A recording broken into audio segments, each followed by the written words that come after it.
Começamos. Gente, boa noite a todos. Muito bom estar aqui novamente. A última vez que a gente esteve aqui foi período retrasado, né, Antônia? Sim. Falando sobre psicologia pastoral. Sim. Foi bem bacana, o período foi proveitoso, aberto, os trabalhos foram ótimos.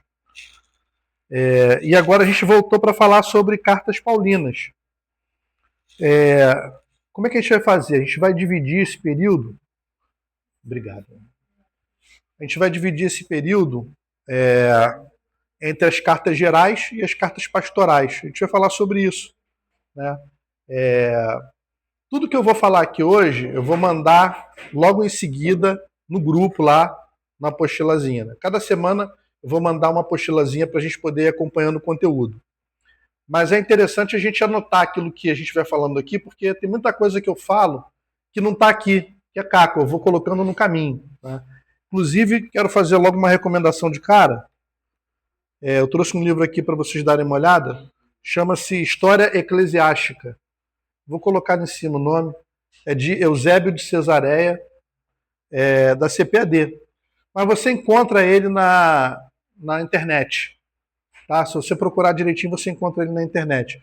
Mas se você quiser ter ele físico, CPAD, História Eclesiástica de Eusébio de Cesareia. Ele fala sobre os primeiros 4 séculos da Igreja Cristã.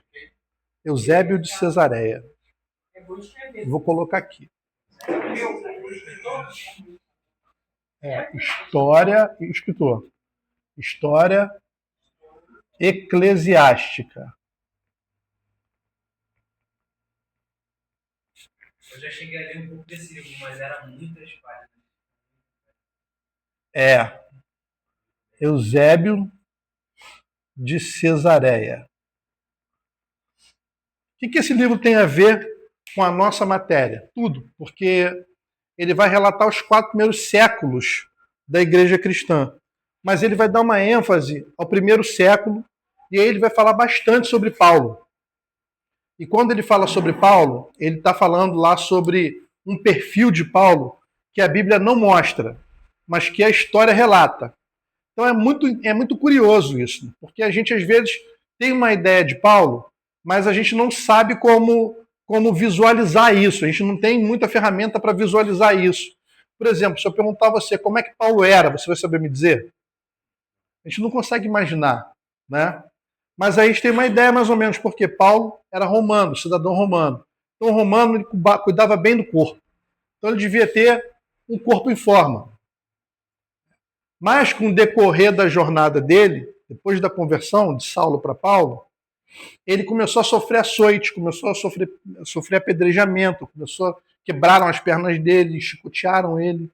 Então, ele quando voltava para o meio dos romanos, para conversar com os cidadãos romanos, eles não entendiam como é que um cidadão romano podia se prestar um papel de deixar com que as pessoas depredassem o corpo dele. Então, Paulo tinha os açoites, tinha as marcas, dizem que tinha as pernas tortas porque quebraram as pernas dele. Ele foi apedrejado na porta de uma cidade. E depois eu vou trazer até referência, né? Diz que se formou uma poça de sangue imensa em torno dele, de forma que os apóstolos, os discípulos que estavam com ele, depois foram lá para orar por ele, e ele se levantou de novo e voltou para a cidade para continuar pregando. Quer dizer, alguns teólogos dizem que ele morreu nesse apedrejamento e que os discípulos oraram por ele, ele se levantou e ao invés dele se recuperar, dele voltar para casa, dele sair daquele lugar, ele voltou para dentro da cidade para continuar pregando. Então, assim, Paulo era talvez o mais obstinado dos apóstolos. Era um cara que não tinha receio, não tinha medo. É aquela pessoa que, de uma certa forma, aprendeu da pior forma como é que você se torna um servo obediente. Então, hoje a gente vai falar sobre Paulo. Hoje eu vou apresentar o autor das cartas para vocês. Porque é impossível a gente entender a teologia de Paulo se a gente não entender primeiro quem é Paulo. se a gente não entender primeiro, se a gente não conseguir visualizar quem é esse camarada, que fascina tanto e que, se você ler aqui o Eusébio de Cesareia, vai ver também que ele tinha muitos inimigos dentro da igreja. Dentro da igreja. Por quê? Porque ele era um cara que falava da sala aquilo que as pessoas só falavam dentro do quarto. Né? Ele colocava para fora, ele externalizava as mazelas da igreja, ele colocava ali o que tinha que colocar, sem medo de repreensão, sem medo de represália. Se chocou muitas vezes com Pedro por causa disso. De forma até que em algum momento ele vai falar sobre Pedro, ele fala: aqueles que se julgavam alguma coisa, a mim não querem dizer nada. Porque fui constituído apóstolo tanto quanto ele. Então, assim, isso para a história da igreja, é espetacular, porque Pedro é uma coluna da igreja. Pedro é o cara que encontrou com Jesus e que Jesus pediu para ele pastorear as ovelhas dele.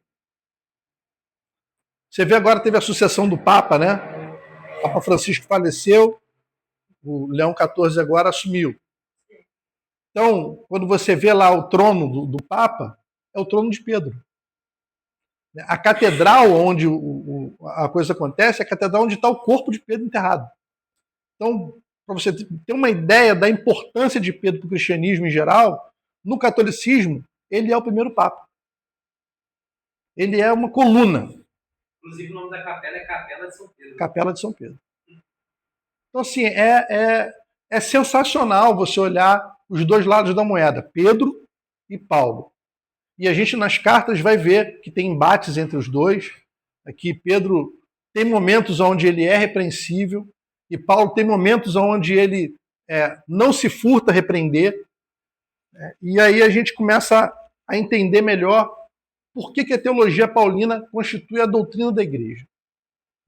Vou reforçar aqui.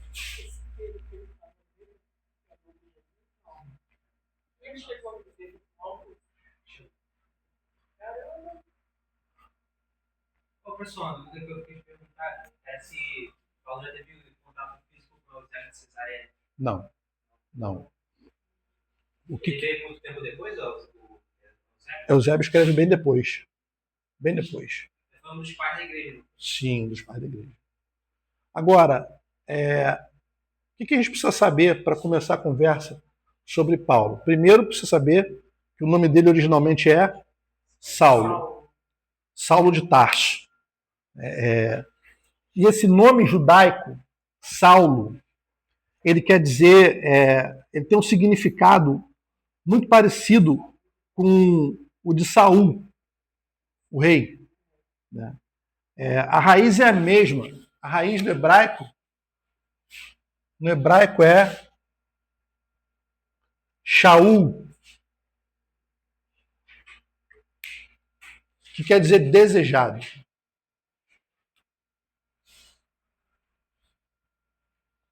Desejado.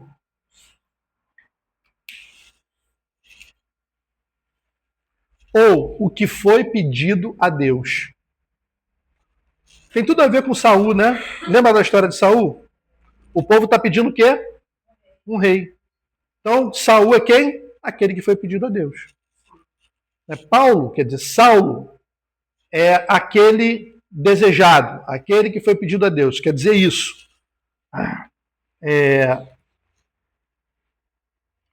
Esse significado é marcante. Porque quando ele muda de nome, o nome Paulo, apesar de ser um nome que sai do hebraico, né, para o nome latino, Paulus, né, parece que muda só uma letra. Né? Mas não, muda o significado todo. Não tem nada a ver uma coisa com a outra. O nome Paulo significa pequeno. Então você vê, quando ele é Saulo, ele é desejado, é pedido a Deus. E ele vive a vida dele de fariseu toda debaixo desse nome, Saulo, Saulo de Tarso, Saulo de Tarso. Um cara extremamente instruído, a gente vai falar sobre isso. Um cara extremamente inteligente, articulado,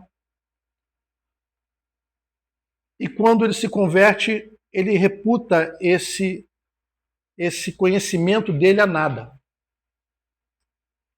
Ele coloca tudo aquilo que ele tem diante de Deus e ele pensa o seguinte: olha, antes, quando eu era fariseu,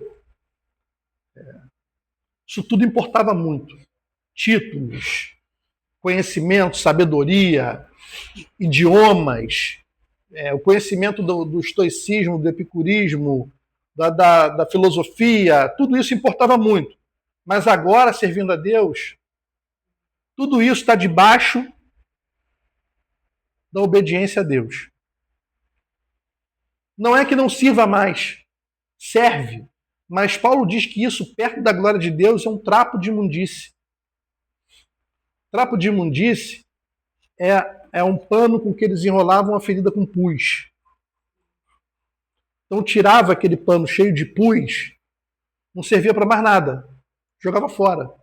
Paulo reputa, diz que todo o conhecimento que ele tem, toda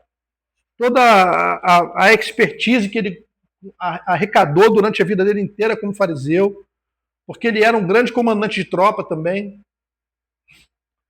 Quando ele se converteu, isso se reduziu a pó, perto da glória de Deus. Então, esse nome Paulo deriva do nome latino Paulus, e era utilizado como um sobrenome romano. Onde é que Paulo nasceu? Paulo nasceu em Tarso, Saulo de Tarso. É o lugar onde ele nasceu. Mas onde é Tarso? Tarso é uma cidade da atual Turquia. Então, vamos lá, gente. Isso aqui é um pouco complicado de entender. Saulo é turco. Porque a gente, quando pensa nas pessoas da Bíblia, a gente pensa que todo mundo é o quê? Israelense, né? A gente pensa que todo mundo é israelense. Mas, por exemplo, Abraão é iraquiano. Abraão nasceu em Ur dos Caldeus, que é o Iraque. Então, ele sai de lá e vem para uma terra que Deus vai mostrar para ele. Nem chega na terra. Mas ele sai e começa a desbravar. Saulo é turco. Mas peraí, Márcio, ele é turco, mas como é que ele se diz cidadão romano? Ninguém tem uma explicação plausível para isso, a não ser que ele nasceu em território romano. Então, ele nasceu em território romano e recebeu o título de cidadão romano. Quando ele discute sobre isso, e discute feio sobre isso com relação à cidadania romana, ele diz para o camarada que afronta ele o seguinte: olha, eu sou cidadão romano e tem outra. Eu não comprei a minha cidadania, não. Eu nasci cidadão romano. Porque ele sabia que o cara que estava discutindo com ele comprou a cidadania. Então ele fala: eu não comprei minha cidadania, não. Eu nasci romano. É aquela hora onde ele está sendo jogado de um lado para o outro para ser julgado. Ele vê que o negócio vai ficar complicado, ele fala: eu quero ser julgado como cidadão romano. Porque ele apela para uma corte mais branda. Porque se ele fosse julgado simplesmente como um judeu, ele podia ser morto a qualquer momento, por crucificação, por qualquer outro tipo de morte que eles desejassem, os romanos desejassem. Mas com o romano, não. Ia ser um escândalo executar um cidadão romano sem um julgamento justo. Então, Paulo é turco. Isso aqui é a nacionalidade dele. É turco. Nasceu na Turquia. Ele é cidadão romano porque nasceu em território dominado por Roma. Ele é julgado em Roma mesmo? A gente vai chegar lá. E ele é judeu porque ele é filho de mãe judia. Ah, tá. Ele é filho de mãe judia. Gente, presta atenção. Só é judeu quem é filho de mãe judia. A gente fala assim: não, nasceu em Israel é judeu. Não, nasceu em Israel é israelita. Né? O termo israelita também se usa para quem praticava lá, né, as práticas de Israel, que trouxeram do deserto, aquela coisa toda, papá. Então, quando Paulo fala assim, eles são israelitas, eu sou muito mais que eles. Paulo está dizendo o seguinte, olha, eles praticam as obras de Israel, do deserto, eles exercitam lá, eu muito mais. Eu cresci fazendo isso. Mas ele é judeu porque ele é filho de mãe judia. Então, olha só, o cara é turco, ele é romano, tem cidadania romana, o que é importantíssimo nesse tempo para você não ser injustiçado. E ele é judeu. Ele diz uma coisa. Ele é turco e romano. Ele nasceu de mãe judia. Ele nasceu Na Turquia. nasceu na Turquia ou nasceu perto da Roma? Turquia estava dominada por Roma. Estava debaixo do domínio romano. Engraçado que era extremamente raro o cara ser judeu e romano ao mesmo tempo. Extremamente raro. Muito raro. E fariseu. Piorar. Quando ele cresce, né, ele é mandado para a escola de um camarada chamado Gamaliel. Gamaliel é um grande mestre judeu, talvez um dos maiores mestres do judaísmo. Então Paulo cresce aos pés de Gamaliel. E, paralelamente, ele aprende filosofia com uma corrente aristotélica, com os melhores mestres da filosofia. Então ele é um teólogo maravilhoso dentro da teologia dos judeus, porque ele cresce na melhor escola rabínica e ele entende muito de filosofia porque ele é criado dentro de uma escola aristotélica que é um top de linha.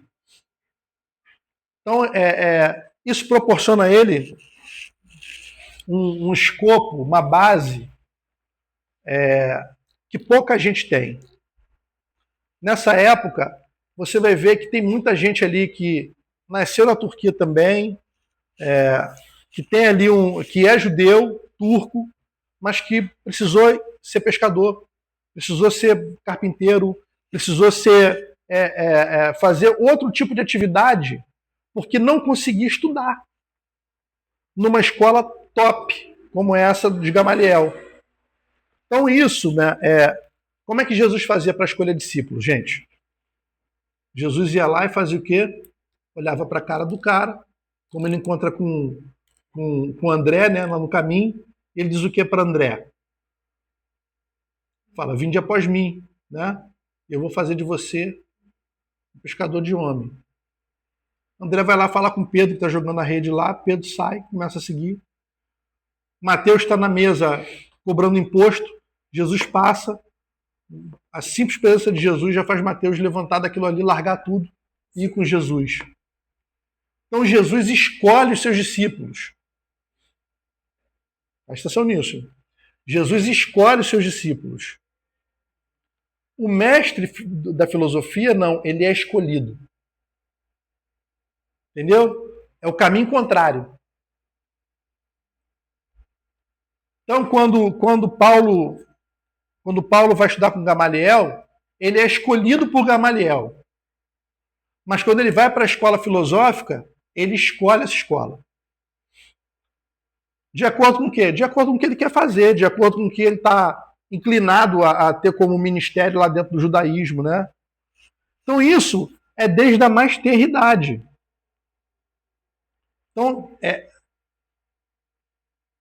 engraçado porque quando ele é enviado para estudar em Jerusalém, ele não é enviado para virar fariseu, porque fariseu, saduceu, são partidos. São partidos políticos dentro de Israel. Ele é enviado para estudar judaísmo. Ele é enviado para estudar a lei. Só que ele vai crescendo, ele vai se afeiçoando por Gamaliel, e Gamaliel é fariseu. E aí ele começa a entender que talvez o melhor caminho para ele zelar pela lei seja o farisaísmo. Aí ele se torna fariseu. A gente tem uma ideia muito depreciativa do fariseu, né? A gente quer brincar com um cara lá e falar que ele é herege, falar que ele está errado, eles chamam ele de quê? Seu fariseu. Né? Mas, na verdade, os fariseus têm um papel importantíssimo na história. Por exemplo, todos os rolos que a gente tem do Antigo Testamento, do concílio de Jâmia lá, eles foram levados por um fariseu. Então, os fariseus é que guardaram a lei, guardaram as escrituras e esconderam isso para não ser destruídos. Eles guardavam também a tradição oral. Guardavam a tradição oral. Então, as festas eram todas, até hoje, elas são todas cantadas. Até hoje, elas são todas cantadas. Então, a gente tem um monte de coisa que a gente imagina, mas não consegue visualizar direito, porque talvez ainda não tenham dito para a gente. Por que a tradição é oral? Por que a tradição é oral? Quem foi que escreveu o Pentateuco, gente? Moisés. Vou dar uma polemizada, tá? Só para a gente entender melhor o que eu estou querendo falar. Mas no tempo de Moisés não havia escrita hebraica. Então como é que ele escreveu? Como é que no deserto, andando com 3 milhões de pessoas, ele parava... Agora eu vou escrever o capítulo 4 de Êxodo. Capítulo 4. Vamos lá. Só se ele escrevesse em cuneiforme, que era a escrita egípcia. A escrita hebraica só vai aparecer no tempo de Salomão. Demorou muito. Então, daqui até aqui, como é que eles faziam para poder decorar o que Deus estava mandando? Tradição oral. Eles inventavam músicas, eles cantavam. Cantavam. Então, toda a festa judaica é cantada, é bonita a beça. E a reza judaica, né, você vê lá eles balançando a cabeça, né? É ritmado, porque aquilo é ritmado. A criança aprende a cantar aquilo ritmado, porque é mais fácil de gravar. Fazem bastante isso no mundo das lamentações. Então, assim, do tempo de Moisés até o tempo de Salomão não tem escrita hebraica, então eles fazem tudo com a escrita oral, ou com a tradição oral. Agora, a autoria deixa de ser de Moisés? Não. Continua sendo de Moisés, da mesma forma. Né? Ah, mas as tábuas da lei estavam escritas em quê? Né? A gente não sabe, só quando achar a Arca da Aliança que a gente vai saber. Então, assim, eu quero que a gente consiga visualizar isso aqui para a gente poder entender a importância da autoria. A autoria não é quem botou no papel. Por exemplo, tem muitos livros de profetas, quem botou no papel foi o escriba. Né? É o escriba de Ezequiel. O cara vai lá, Ezequiel vai falando lá, Ezequiel fica um mês e meio deitado olhando uma maquete. Você viu isso? Ele deita lá, fica olhando uma maquete 1 mês e meio. Aí ele levanta dali com uma visão. A visão é essa. Você acha que ele vai ter cabeça para parar e escrever? Olha, agora eu vi. Ele vai dando a visão, o escriba vai escrevendo. E assim, a palavra vai sendo construída. No tempo do rei Josias, ele manda salvar tudo, resguardar tudo, e manda os escribas fazer o seguinte, ó, faz cópia desse negócio aí. Porque isso não pode se perder. Detalhe, Josias tinha 16 anos. Ele tem essa noção de que ele precisa perpetuar aquilo ali. Bom, Paulo domina tudo isso. A tradição oral, domina a escrita hebraica, domina o aramaico, domina o grego tradicional e o grego clássico, e domina o latim. Super inteligente. E ele teve acesso para estudar. Ele era um cara que teve acesso para estudar, teve possibilidade de estudar. Ah, mas os pais de Paulo eram ricos? A gente tem notícia disso. Só sabe que ele foi enviado para Jerusalém, para a escola de Gamaliel, para ele poder estudar. E ele cresceu estudando ali, se tornou fariseu. Professor, quem viu ele? Os pais. Os pais.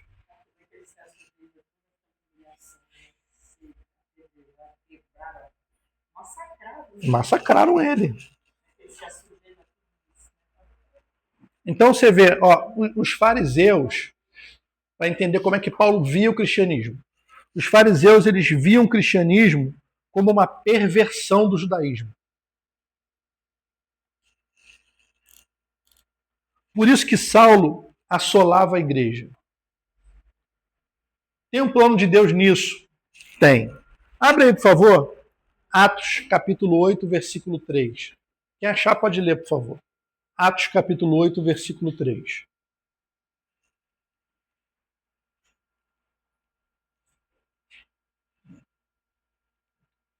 E Saulo assolava a igreja, entrando pelas casas e arrastando os homens e mulheres, e lhes encerrava na prisão.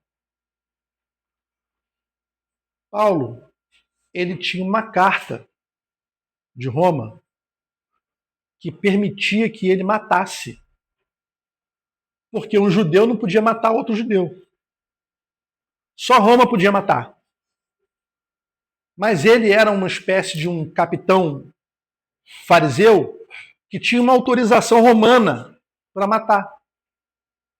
É como se fosse um 007, né? O 00 é a permissão para matar. Paulo tinha lá o 00 na carta dele lá. Então toda vez que ele chegava para destruir uma igreja ou para acabar com um núcleo de cristãos, ele apresentava a carta. E o pessoal já sabia o seguinte, daqui para frente, só o livramento de Deus mesmo, porque ele pode tudo. Ele pode prender, ele pode matar, ele pode... Você vê que o que ele faz com Estevão, né? Ele pega Estevão, coloca Estevão lá no meio da roda, reparte as vestes de Estevão e manda apedrejar Estevão até a morte. Então, assim, quando diz que Paulo assolava a igreja, a gente precisa ter um cuidado para entender melhor o contexto disso tudo. Quando Paulo está assolando a igreja, Jesus já veio, já morreu, já ressuscitou e já ascendeu os céus. Qual a ordem que Jesus deixa para a igreja quando ele vai assunto aos céus? Pregar o evangelho. E outra coisa, não para. Fica em Jerusalém só até ser revestido de poder. Lembra disso? Quando vocês forem revestidos de poder, sai e não tem limite. Sai para o mundo, prega o evangelho. O que a igreja fez? Ela foi revestida de poder e fez o quê? Ficou em Jerusalém. Aí tudo isso Paulo foi depois que Jesus já veio, foi Isso. Não, Paulo só vem depois que Jesus morre, ressuscita e é assunto aos céus. Ele vem depois. Então, o que acontece? Vocês estão entendendo o que eu estou querendo dizer? Paulo é uma providência divina para a igreja sair. Entendeu? A perseguição forçou eles a fugirem, né? Porque Jesus deixou claro, olha, fica até ser revestido de poder. Sim. Quando for revestido de poder, sai, prega o evangelho. Não tem limite. Pelo mundo afora, que ele quis dizer, né? Todo mundo afora. Esse revestimento de poder seria parte Do Espírito Santo. Pentecoste, né? Pentecoste. Ah, eu sou edição. Aí o Pentecoste vem, Pedro prega, sobe no caixote lá, prega, Converte tudo. todo mundo se converte. Todo mundo fica lá. E todo mundo fica lá. É aí que Paulo se revolta, né, professor? Não, aí Paulo fez o seguinte, ó, tem um avivamento lá em Jerusalém. Veja bem, ele é fariseu. Para o farisaísmo, o cristianismo é uma perversão do judaísmo. Por quê? Porque ela admite que Deus tem um filho e esse filho também é Deus. Aí o que Paulo faz? Vamos caçar. Sim.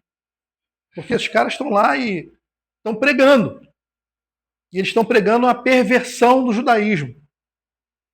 Ele começa a prender todo mundo, mata Estevão, começa a perseguir a igreja. E ele é levantado para perseguir de uma forma absurdamente feroz. Ele destrói núcleos de igreja. E o que acontece com isso? A diáspora. Todo mundo foge de Paulo. Então quem estava em Jerusalém sai, vai para outro lugar. Cada um corre para o canto que der. Aí sabe o que acontece? Eles começam a pregar para onde eles foram. Está feita a diáspora. Era o que Jesus queria. Só que o povo não entendeu, porque o povo nunca entende. O povo está lá e não entende o que Jesus disse lá, que era para esperar ser revestido e sair para pregar. É que nem quando Moisés vai no monte para buscar revelação, e quando ele volta, o povo já construiu um boi, está lá adorando um bezerro lá.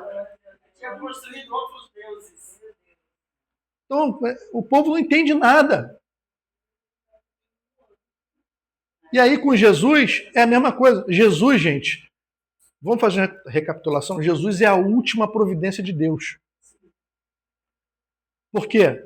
Porque, primeiro, ele se revela lá atrás, através de quem? Dos pais.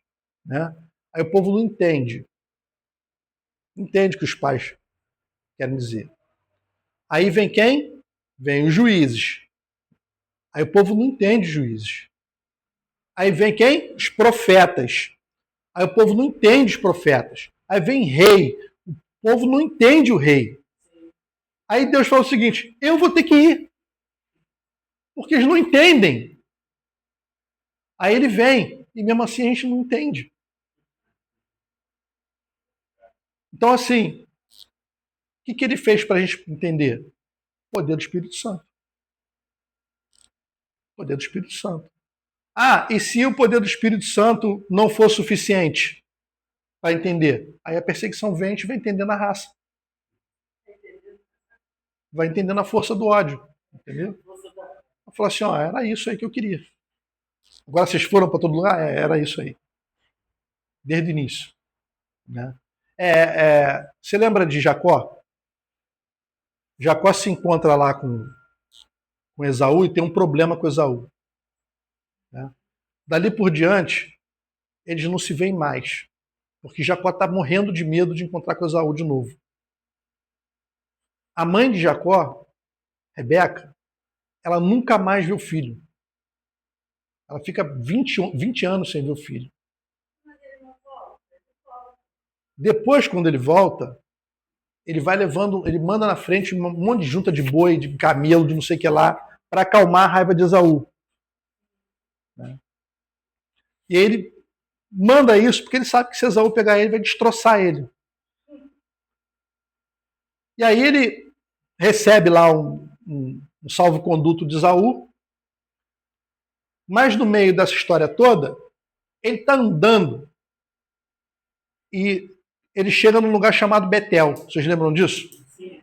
Quando chega em Betel, o que ele faz? Ele bota uma pedra, deita a cabeça e dorme. O que acontece quando ele dorme? Ele sonha.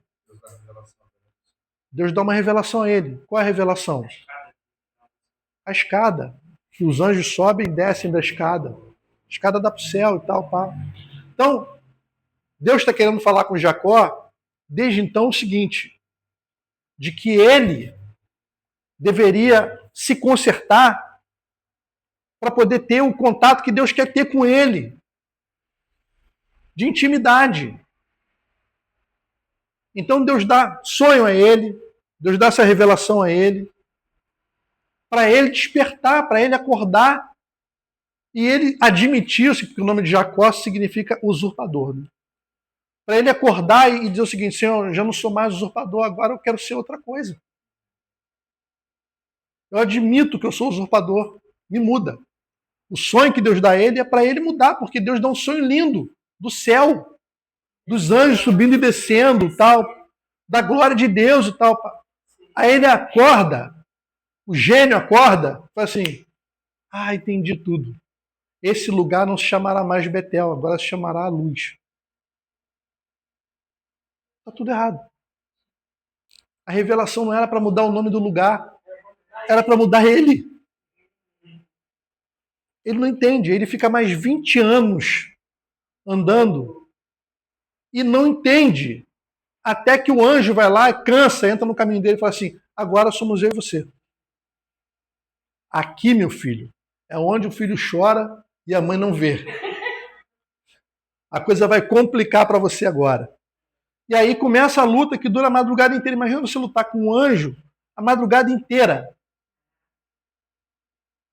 E aí lá pela manhã, quando ele já está bem cansado, exausto, o anjo vai lá e toca na virilha dele e ele cai, fica manco. Ele não aguenta mais lutar. E aí o anjo vira para ele e fala assim: qual o seu nome? Quem é você? O que ele responde? Eu sou Jacó. Essa é a resposta que Deus queria há 20 anos atrás. Queria que ele admitisse o seguinte: eu sou usurpador, eu sou safado. Era. Ele roubou a primogenitura do irmão. Não, mas aí ele foi influenciado pela Rebeca. Ele protegia. Ninguém pôs uma arma na cabeça dele. Aquilo é índole. Influenciado pela Rebeca. Aquilo é índole. Rebeca recebeu a paga. Rebeca nunca mais viu filho. Nunca mais teve filhos. Nunca mais viu filho. Então o que acontece? Quando ele diz lá, eu sou Jacó, ele está admitindo o seguinte: eu sou usurpador. Aí o anjo diz o que para ele? Então agora você não vai mais se chamar Jacó, agora você vai se chamar Israel. Mudou a história dele. Aquele que luta com Deus e prevalece. Prevalece não é vencer, prevalece é sobreviver. Tá? Ele só sobreviveu. Mais nada, porque no curso normal da história o anjo matava ele. Então assim, como ele admitiu lá, o anjo foi lá e fez o trabalho que era para ser feito há 20 anos atrás e Jacó não entendeu. Então Paulo está vivendo esse período onde ele também não entende o que está acontecendo. Que avivamento é esse? Por que tem esse burburinho todo? Por que estão falando de Jesus? Deus não tem filho, gente. Deus não pode ter filhos. Foi ensinado na escola a vida inteira. A gente entendeu isso já. Não pode. E tem N fatores políticos, porque esses núcleos vão minando o poder de Roma. Porque eles estão declarando um novo rei, um novo reino, onde o estado de coisas é diferente, onde os valores são outros. Então, esse reino é um estado de coisas onde só a vontade de Deus é feita. E esses caras levavam isso a cabo até a morte. Então, se você falasse assim, você precisa mudar, você não pode mais ser cristão, senão eu vou te jogar numa arena e os leões vão engolir você. Pode me jogar. E já tiveram casos onde jogavam as pessoas e os leões não comiam as pessoas. E jogavam lá os animais mais ferozes, os animais não chegavam perto. Tinha que entrar um cara para matar a pessoa à espada. Porque Deus dava livramento para mostrar o poder. Então, quando um morria dentro da arena, 200 se convertiam no Coliseu. E Saulo está vendo isso e está pensando o seguinte: isso é uma ameaça. Eles estão desvirtuando a lei. Paulo não está pensando como um vilão, ele está pensando como um guardião da lei. Ele foi ensinado a fazer. Ele foi ensinado a fazer, ele está fazendo o que ele foi ensinado a fazer. O que ele treinou a vida inteira para fazer. O que ele foi comissionado para fazer. Então, enquanto ele massacrava o povo, acontece a diáspora. Todo mundo sai e começa a pregar. Numa dessas caminhadas de Paulo, o pessoal coloca um cavalo na história, né? Ele está indo para Damasco e ele é surpreendido quando ele está indo prender uns cristãos que estão refugiados, né, para depois de Damasco. A Bíblia diz que subitamente o cercou um resplendor de luz do céu. E aí ele cai por terra. Ele não cai do cavalo, pelo amor de Deus, gente. Já vi 200 pessoas perguntando, Paulo caiu do cavalo. Não tem cavalo na história. Não fala desse cavalo. Provavelmente tem, mas não fala desse cavalo. Ele cai no chão. E aí ele ouve uma voz que diz o que para ele? Saulo, Saulo, Por que me persegues? Então Cristo ordenou a Saulo, que agora está cego. E ele está cego, olha que coisa curiosa, ele está cego devido à visão que ele teve. A luz era tão forte que cegou ele.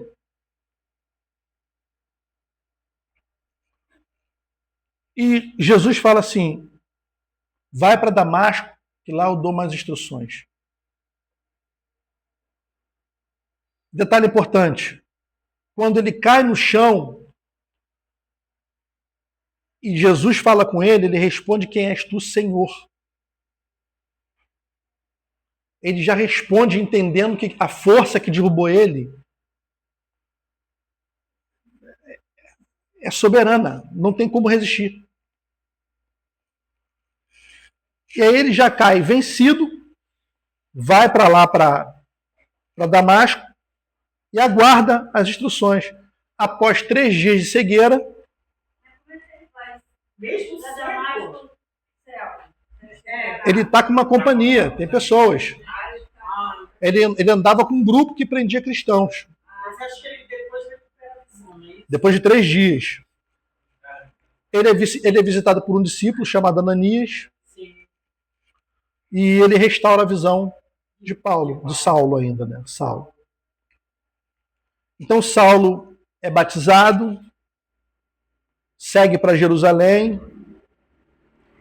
mas quando ele vai para Jerusalém, todo mundo se esconde dele. Os discípulos se escondem dele. Então Pedro, que era o bambambam, se esconde. Todo mundo corre. Porque falou assim, cara, é Saulo que está aí, cara, esse cara está fingindo. Ele fingiu essa cegueira, ele fingiu esse negócio.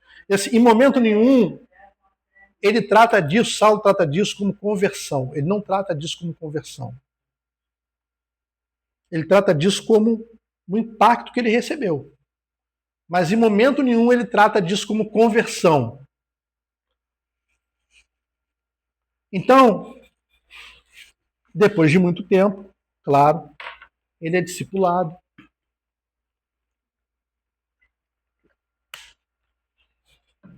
Ele aprende um monte de coisas sobre o cristianismo. Ele vai caminhar com Barnabé, vai caminhar com o próprio Ananias. E depois de muito tempo, ele é chamado para ministrar aos gentios. O que isso quer dizer? Isso quer dizer que nenhum outro apóstolo tem comissionamento divino para iniciar a pregação para quem não é judeu. Digo comissionamento direto. Por quê? Porque Pedro era extremamente judaizante, Tiago era extremamente judaizante, João era extremamente judaizante. A gente não entende, porque a gente tem mais de 2000 anos de cristianismo, agora. Então a gente já nasceu, muitos já nasceram crentes, outros pegaram pelo meio do caminho, mas a gente vive o evangelho que foi pregado para a gente. Mas nesse tempo, ainda era todo mundo meio judeu, meio crente. Então alguns ainda seguiam lá os rituais, ainda faziam.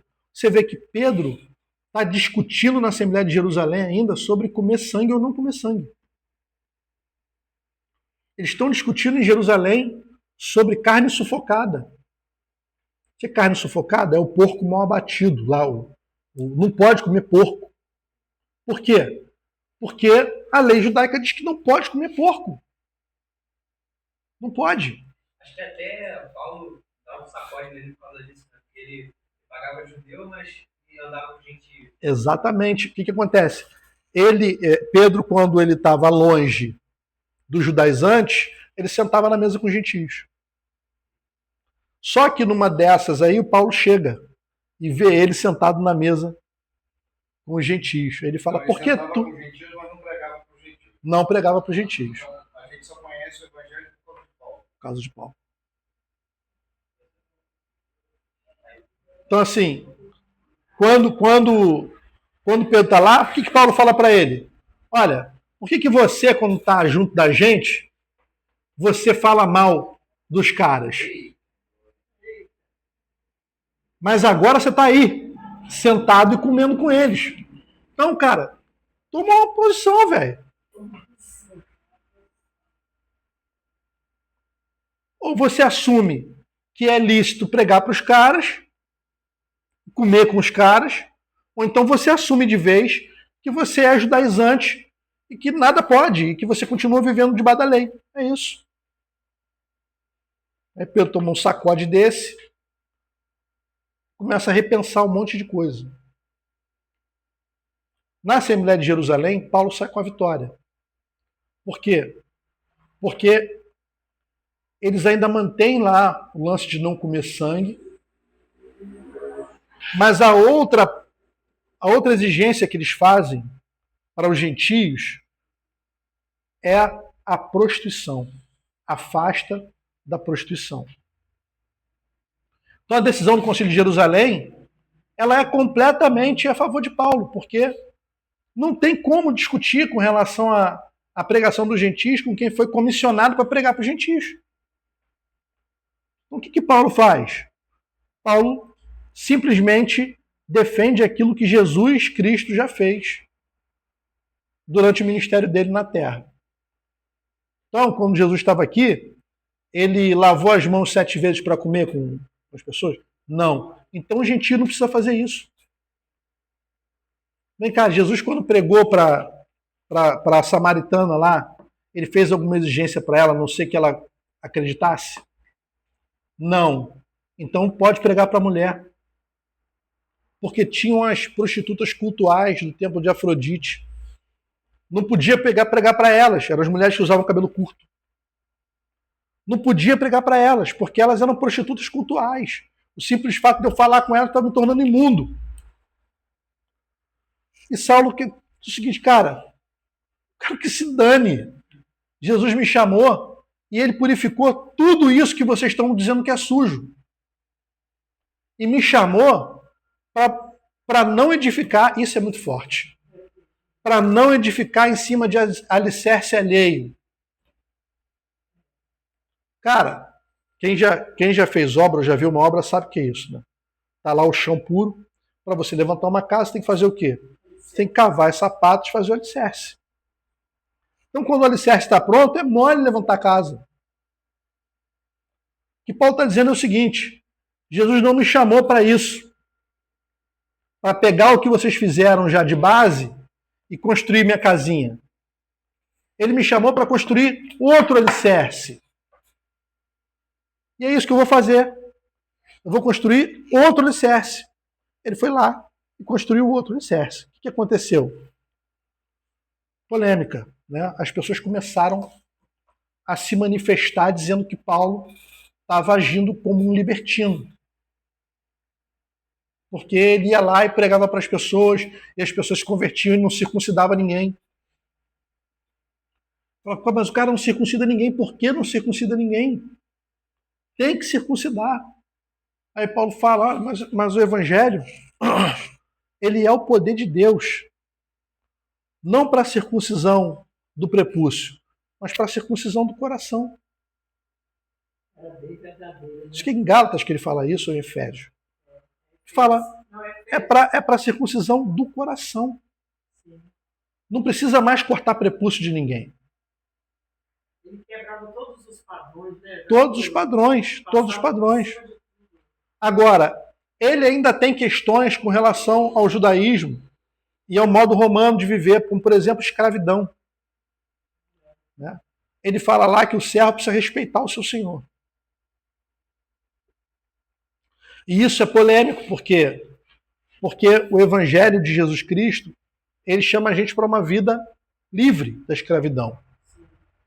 Só que naquela época ainda havia muita lei que deixava o cara lá, não como escravo, porque o escravo é uma peça.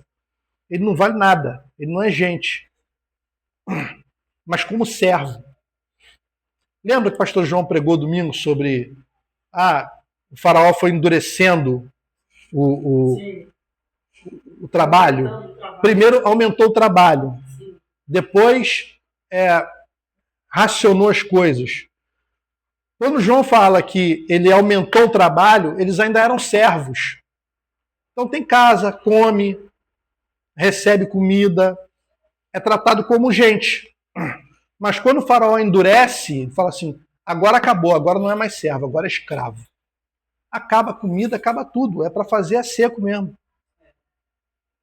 Então, nesse tempo, a maioria das pessoas que serviam nas casas eram servos. Não eram mais escravos, mas ainda tinham escravos. Você vê, Onésimo é um escravo de Filemão.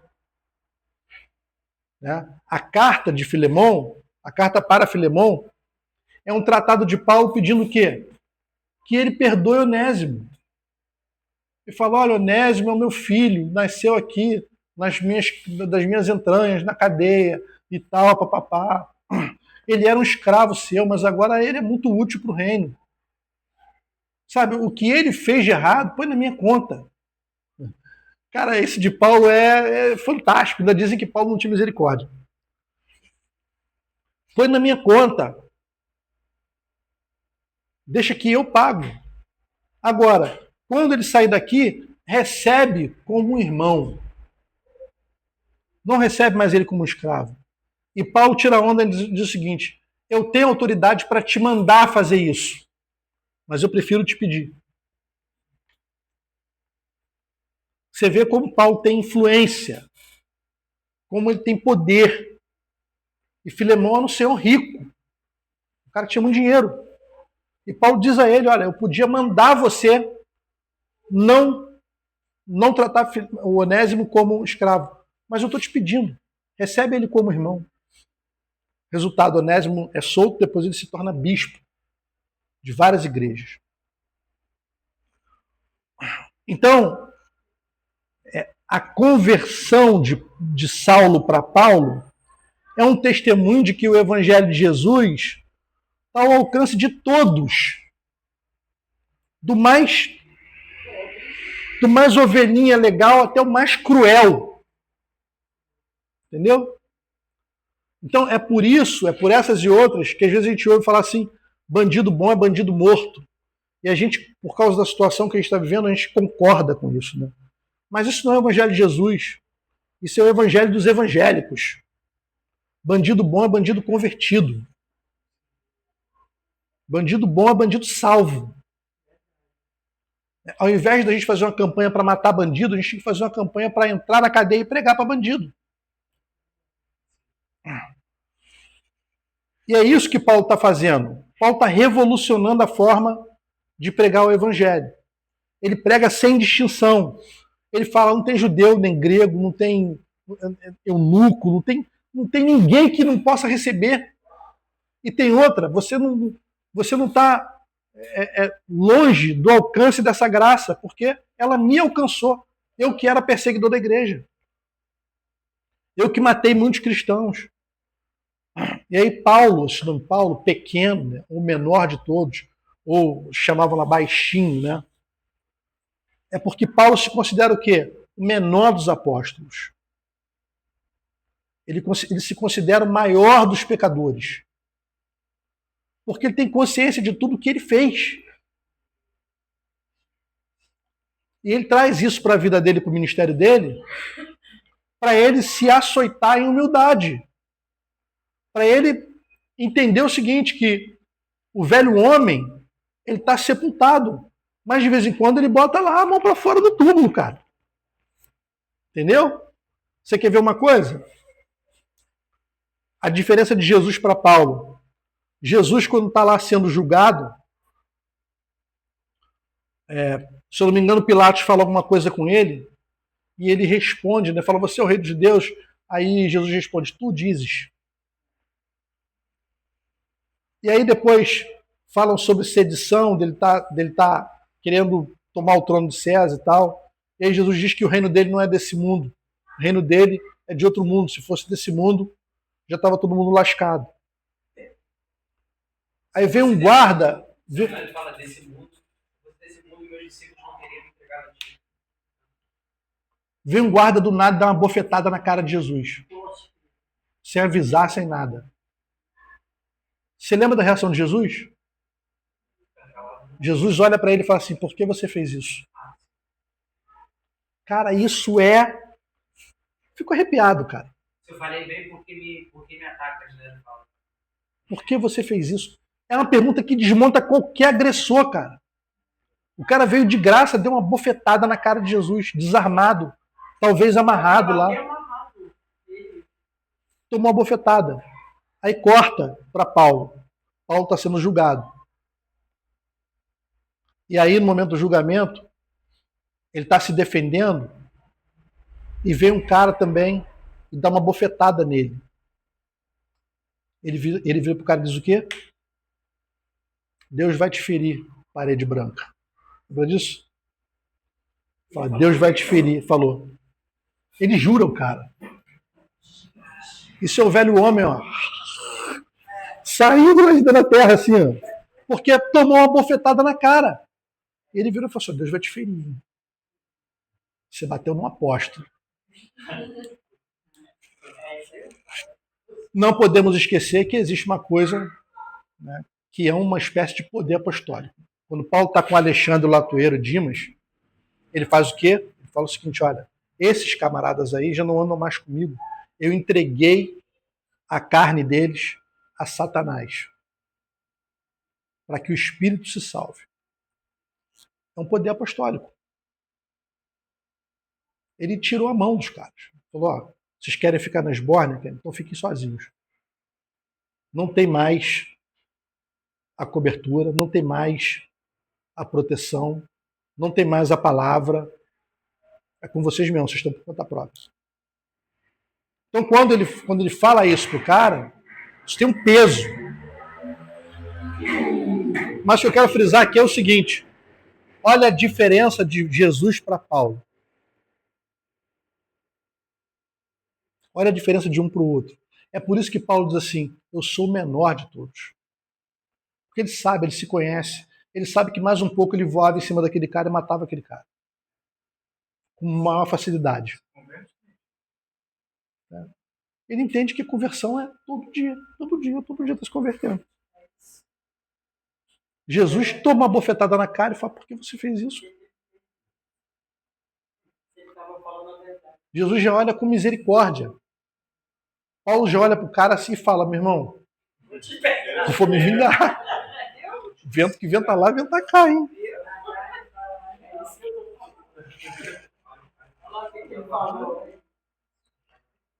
Então, uma vez que a graça alcança a gente, não tem mais ponto de retorno, acabou. Daqui para lá é um culto, a nossa vida é um culto. Fala assim, é o culto de domingo. Não tem culto de domingo, a nossa vida é o culto. Tudo que eu faço é um culto. Quando eu estou no meu trabalho é um culto. Quando eu estou aqui estudando é um culto. Quando eu estou com a minha família é um culto. Tudo é um culto. O trânsito é um culto. Mas a gente está se convertendo, né? Está se convertendo.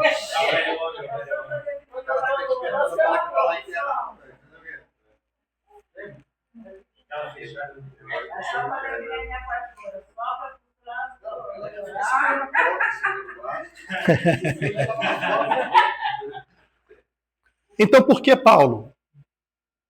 Pergunta, né? Por que Paulo? Porque Paulo foi um mal necessário. Porque ele era um camarada extremamente disponível para o que quer que ele fosse chamado. Quando ele foi chamado para ser fariseu, ele foi com tudo. Ele foi o maior. Quando ele foi chamado, o chamado de Jesus é o seguinte, eu vou ensinar você a padecer por causa do Evangelho. E Paulo, se eu recebo um chamado desse, eu falo assim, misericórdia, fala outra coisa. Por favor, fala outra coisa. Por que eu tenho que morrer por causa do Evangelho? Por quê? Né? Mas Paulo aceita. Fala assim, então vamos embora. Então vamos embora. Era muito proativo. Né? Muito proativo. E assim, nós vamos falar sobre isso. Em uma das igrejas que Paulo planta, para você ter uma ideia, como é que era feita as notícias naquele tempo? Não tinha jornal, né? Não tinha internet, tinha rádio, tinha nada disso. Tinha uma pedra no meio da praça, e o cara subia naquela pedra, aquela pedra era alugada, e o cara subia naquela pedra e falava das notícias do dia. Isso era evangelho. As boas notícias. Então falava lá, hoje o decreto do não sei quem vai baixar o imposto de não sei quanto para não sei quanto. Bababá, babá, babá. Então Paulo falou o seguinte, quanto é para alugar essa pedra? É tanto, ele alugou aquela pedra por uma semana. Ficou pregando o evangelho uma semana naquela pedra, saiu dele com uma igreja plantada. Então assim, ele era esse cara que não desistia. Desistir não estava no vocabulário de Paulo, não estava. Então assim, quando ele era açoitado e quando ele tinha esses tipos de questões com relação à violência,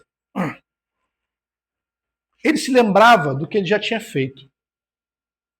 E colocava a viola dele no saco e submetia. Então, Paulo, por que Paulo? Porque ele era um apóstolo que podia ensinar os gentios em terras não judaicas. E podia resistir às críticas dos próprios compatriotas dele, dos judeus. Quem mais poderia resistir a isso? Pedro, quando recebia 3 ofensas, ficava revoltado e queria matar um. João não podia receber as ofensas porque estava lá ajudando Timóteo lá na plantação das igrejas, né? Já estava cego, com os tendões queimados, bem velhinho. Então tinha uma série de questões que impediam os outros apóstolos de ir lá e de fazer esse tipo de abordagem.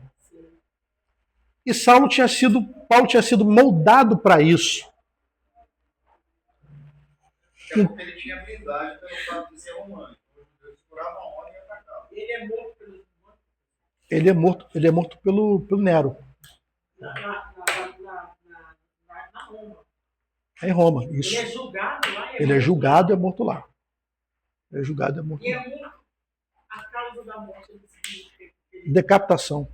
Mas era porque ele pregava o evangelho e era esse revolucionário? Também, mas tem várias linhas, né? Várias linhas. Uma linha diz que Nero tinha que encontrar um culpado para o incêndio de Roma, que foi ele mesmo que...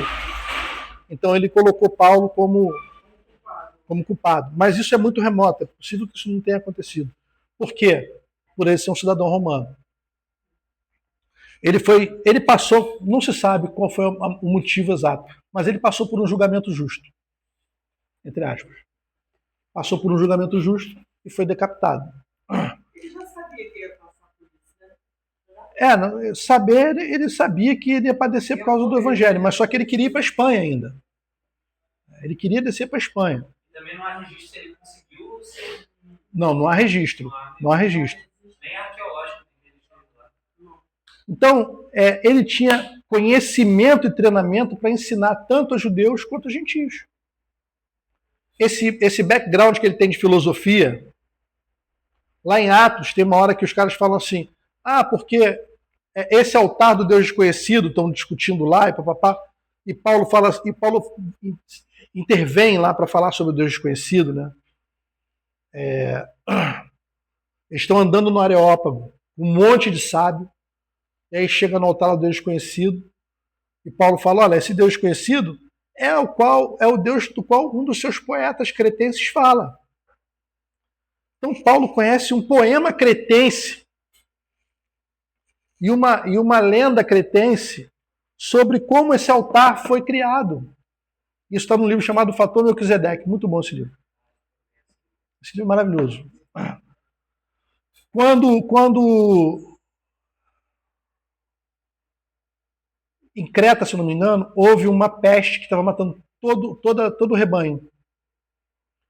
E aí, eles rezaram para todos os deuses, nenhum desses deuses conseguiu solucionar a questão. E aí, esse camarada, que era o dono dos maiores rebanhos, falou assim, olha, eu quero uma solução. E eu quero rezar para o Deus que é sobre todos os deuses. E aí, Deus deu uma estratégia a ele de colocar um cercado, de colocar as ovelhas